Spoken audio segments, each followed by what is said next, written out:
And welcome, my wonderful E&M students. This is Jock. And I'm Alex. And we're here to make this make more sense to you. So here's the problem. We have this cute little summit circle up here with a bunch of charge. And the idea is, what's in that field on here? Well, the problem is that there are going to be a lot of individual fields. In fact, each point in here is going to make a field at here. Alex, can you draw me a couple of those fields, please? Sure thing. So this, for example, this point here would have a field that pulls this way, and this one would have a field that pulls this way, but they all cancel out except the upward component and ones that aren't just lying on the x-axis here. So in other words, we're going to be taking all the y parts and summing them together. That's the whole reason why we're doing this. Unfortunately, though, you can't just do that just by simply adding up a lot of things, because that'll take a lot of work. So what we're going to do is we're going to integrate the electrical field in the y direction. That's my whole goal.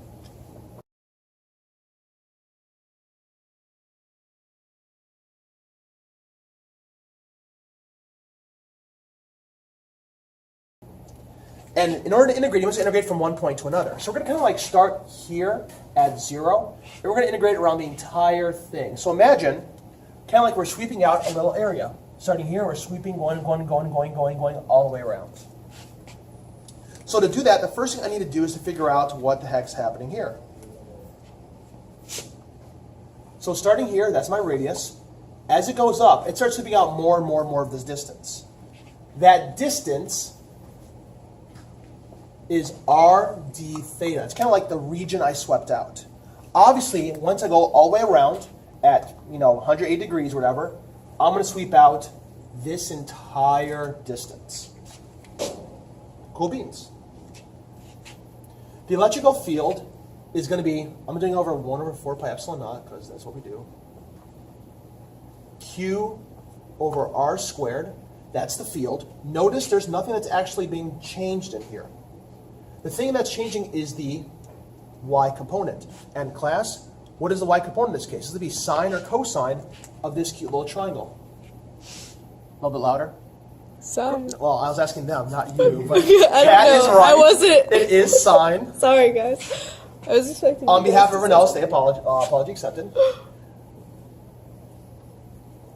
So this is kind of what's happening. This is our electrical field at each point. Cool so far? The only problem is there's like a crap ton of points. So eventually we're going to integrate this from 0 to pi because of radians, because Alex is really looking at me sad because of the radians. Okay. Now, we know what 4 pi epsilon naught is. R is given. The only problem is Q. I don't know how much charge this thing has. And the only problem is that when I sweep this little region here, I only have part of the total Q. I get the total charge when I go all the way around. So, what I'm going to say here is that the charge I'm sweeping out is a function of d theta. Cool so far? Thank you. And it depends on this rd theta. So right here, if I have a small rd theta, I don't have much charge. And what's governing this charge is the charge density.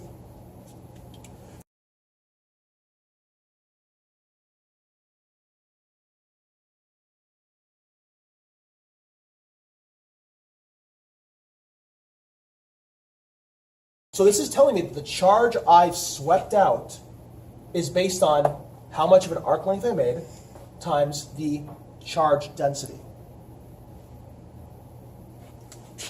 Do we need numbers, you think, or are we good? I'm good. I'm good. I'm good. This is so over my head. No, she's got it though. She's got it.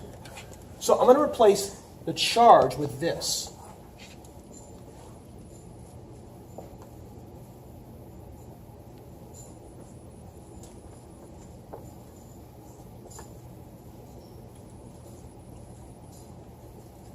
Because again, the charge density is not changing because it's a constant. The radius is not changing, it's a constant. The only thing that's changing is the amount of charge, which is this d theta term. I can now pull this d theta back out.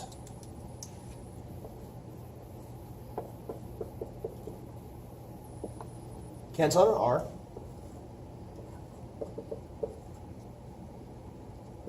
And now I can go from 0 to pi, and I'm virtually done.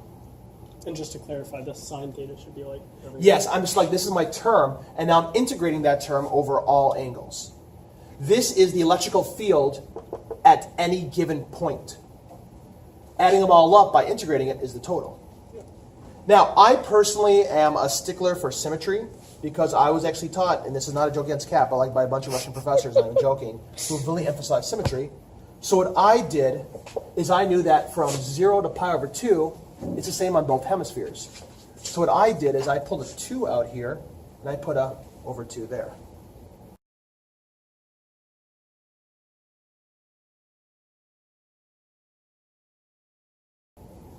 Integration of sine is cosine.